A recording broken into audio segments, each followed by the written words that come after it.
भादो महीने की चतुर्थी व्रत की आप सभी भक्तजनों को शुभकामनाएं। इसे बहुला चौथ, बड़ी चौथ अलग अलग नामों से जाना जाता है। आइए जानते हैं इस दिन किए जाने वाले सर्वश्रेष्ठ कार्य उपाय, जिन्हें करने के बाद आप अपने घर में अपने संतान पुत्र की प्राप्ति के लिए नौकरी, विवाह, रोग, कर्ज, ट्रांसफर और कोई भी जीवन में परेशानी चल रही हो तो रिद्धि सिद्धि के दाता गणपति गजानन की कृपा से वह कार्य आपका निश्चित रूप से होगा।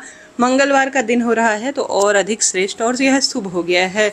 साथ के साथ इस दिन कजरी तीज का व्रत हो रहा है तो किसी चमत्कार से यह कम नहीं है। इससे पहले राहु काल का शुभ समय, पूजा विधि, व्रत में क्या खाना है, व्रत कब खोलना है, चंद्र उदय का समय, संपूर्ण नियम के साथ आपको जानकारी दी गई है। आप उस वीडियो को जरूर देखिएगा।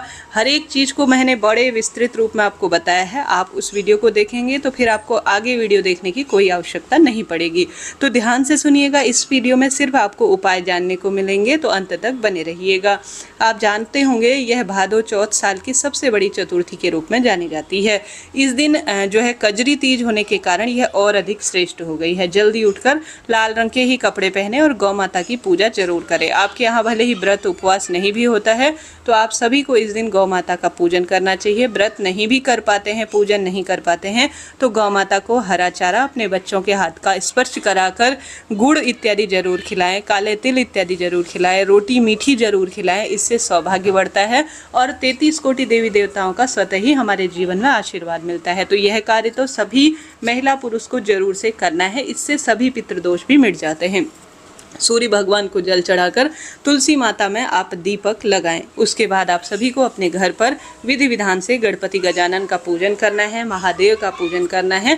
कजरी तीज का अगर आपके यहाँ व्रत किया जाता है तो उस उपवास का भी आप संकल्प लेकर विधि विधान से अपनी पूजा इत्यादि पूर्ण कीजिएगा। तत्पश्चात आप सभी को एक सर्वश्रेष्ठ उपाय करना है। यह उपाय बहुत सरल है। किसी बच्चे का पढ़ाई में मन नहीं लगता, गलत आदत, गलत व्यसन, दुर्व्यसन में लगता है, मोबाइल ज़्यादा चलाता है, बिल्कुल भी ऐसी स्थिति है कि पिता, बच्चे, स्वयं आप क्रोधी स्वभाव है, इंटरव्यू कहीं ना कहीं 1-2 नंबर से चूक जाता है तो यह सर्वश्रेष्ठ कार्य आपके लिए एक चमत्कार के रूप में हो सकता है। यह उपाय एक छोटे से रुमाल का है। लाल रुमाल आप ले लीजिए। रुमाल में आपको रखनी है सबसे पहले धनिया। ठीक है, एक उपाय नहीं, बहुत सारे उपाय आपको जानने को इस वीडियो में मिल जाएंगे। घर का मध्य बिंदु अर्थात जहाँ पर भी घर का सेंट्रल पॉइंट है वहाँ पर एक चौकी सी रख लीजिए, एक पटा रख सकते हैं कोई भी, उसमें एक लाल कपड़ा आप छोटा सा रुमाल ले लीजिए, वह पर्याप्त है। रुमाल में आपको 5 बेलपत्र रखने हैं। बच्चे स्वयं करते हैं तो बहुत बढ़िया है, नहीं तो आप उनका नाम गोत्र बोलकर आज की तिथि का स्मरण करते हुए 5 आपको बेलपत्र सबसे पहले लेनी है। एक मुट्ठी धनिया आपको रखना है और साथ के साथ 5 गोल सुपारी जो बाजार में आसानी से मिल जाते हैं, जिन्हें गणपति गजानन का ही एक स्वरूप माना जाता है। 5 सुपारी पूजा वाली, 5 बेलपत्र आपको रखनी है, एक मुट्ठी धनिया इसमें रखना है और इसमें 3 बार जल घुमाकर आपको जमीन छोड़ना है। अर्थात जो सामग्री रख रखी है लाल वस्त्र में, घर का सेंट्रल मध्य बिंदु होना चाहिए, इस बात का ध्यान रखें। और इस उपाय को किसी भी कार्य की सिद्धि के लिए किया जाता है क्योंकि धनिया साक्षात माँ लक्ष्मी का स्वरूप है। सुपारी अपने आप में परिवार के कलह कलेश को दूर करती है और गणपति गजानन का सबसे प्रिय भोग है सुपारी, और साथ ही सभी तरह के रोग दोष कष्ट पीड़ा को मुक्त करता है सुपारी, और साथ के साथ हर कार्य की सिद्धि भी करता है। तो सुपारी आपको 5 लेनी है, 5 बेलपत्र लेनी है, एक मुट्ठी धनिया लेना है, 3 बार जल घुमाकर जमीन पर छोड़कर इसमें रोली, चंदन, मोली, अक्षत लगाकर घर के सदस्यों का इस पोटली में सभी सदस्यों का स्पर्श कर लेना है। घर में इसको घुमाकर किसी गणपति गजानन के मंदिर में, आज चतुर्थी व्रत साल की सबसे बड़ी चतुर्थी है, ऐसी प्रार्थना कर कर समर्पित कर कर अर्घ्य छोड़कर आपको आ जाना है। यह सरल कार्य है परंतु आपको लाभ जरूर देगा। पहला उपाय यह है। दूसरा उपाय है जो कि बहुत सरल है। चावल जो कि चंद्रमा के स्वरूप माने जाते हैं और चंद्रमा की स्थिति कुंडली में बढ़िया है, मजबूत है तो हमेशा ही सौभाग्य बढ़ता है और दुख दरिद्रता का अंत हो जाता है। आप सब जानते होंगे, रोग भी इससे मिटते हैं और साथ ही कलह कलेश से भी मुक्ति मिलती है। तो एक मुट्ठी चावल आपको लेना है। घर के मंदिर में ही यह उपाय करें या महादेव के मंदिर में कर सकते हैं। चावल जो कि हर कार्य की सिद्धता के लिए है। आपको चाहें तो चावल किसी भी पत्थर पर पीस सकते हैं, मिक्सी में पीस सकते हैं, इच्छा आपकी है। आपको चावल लेने हैं और यह चतुर्थी व्रत का सिद्ध उपाय माना जाता है। एक दीपक लीजिए, चावल पीस लीजिए और चावल में मिला लीजिए थोड़ा दूध और चंदन। दूध का संबंध हमेशा चंद्रमा से होता है, आप जानते होंगे। हम चंद्रमा को आज के दिन अर्घ देते हैं और जब अर्घ देते हैं तो यह सबसे श्रेष्ठ माना जाता है दूध मिलाकर अर्घ देना। तो आपको चावल में थोड़ा दूध मिलाकर उसे पीस लेना है और इसमें मिला देना है चंदन।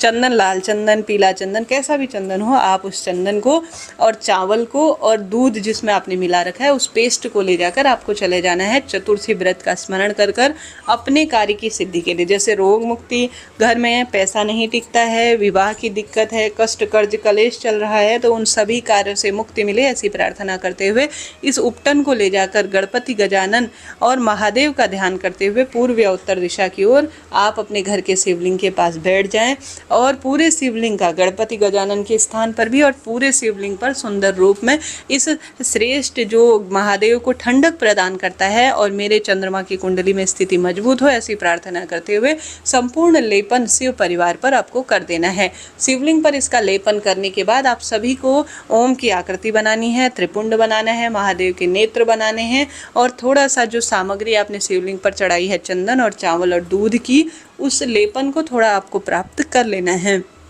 प्राप्त कर लेने के बाद शुद्ध श्रेष्ठ जल का लोटा शिवलिंग पर आपको चढ़ाकर दीपक लगाकर घर आ जाना है। अलग अलग द्रव्यों से महादेव का अभिषेक किया जाता है, आप जानते होंगे। आपको यह जो आप पेस्ट लाए हैं शिवलिंग पर चढ़ाया हुआ चतुर्थी व्रत का जो सर्वश्रेष्ठ है, इसे अपने बच्चे के मस्तक पर आप रोज लगाना शुरू करते हैं। घर के दरवाजे पर एक बिंदी से लगा देते हैं या बच्चे जहाँ पर पढ़ाई करते हैं या आपके ऑफिस या दुकान या व्यापार का स्थल है वहाँ पर आप इससे स्वास्तिक बना देते हैं या एक बिंदी लगा देते हैं, तो घर की नकारात्मक ऊर्जा का नाश होता है, घर में रिद्धि सिद्धि का वास होता है, सुख समृद्धि आती है, बच्चे एकाग्र चित्त महसूस करते हैं और हर कार्य की सिद्धि हो जाती है।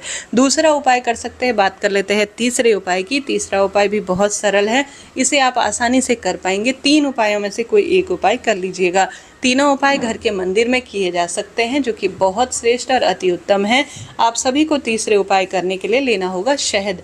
शहद का संबंध मंगल से है, आप जानते होंगे। शहद ले लीजिए, दुर्वा घास ले लीजिए, दुर्वा 2, 4, 6 जितनी चाहे उतनी ले सकते हैं।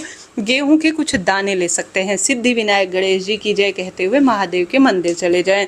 महादेव के मंदिर के चौखट पर एक दीपक लगाकर महादेव के समक्ष दूसरा दीपक प्रस्तुत करें।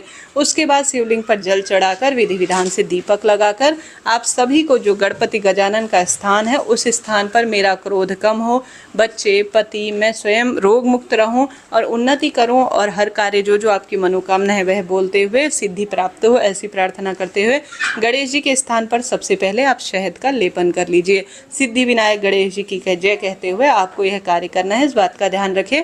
शहद का लेपन सबसे पहले गणपति गजानन के स्थान पर होगा और उसी स्थान पर आप दुर्वा घास चढ़ाएंगे और साथ ही गेहूं के कुछ दाने भी जरूर चढ़ाएंगे।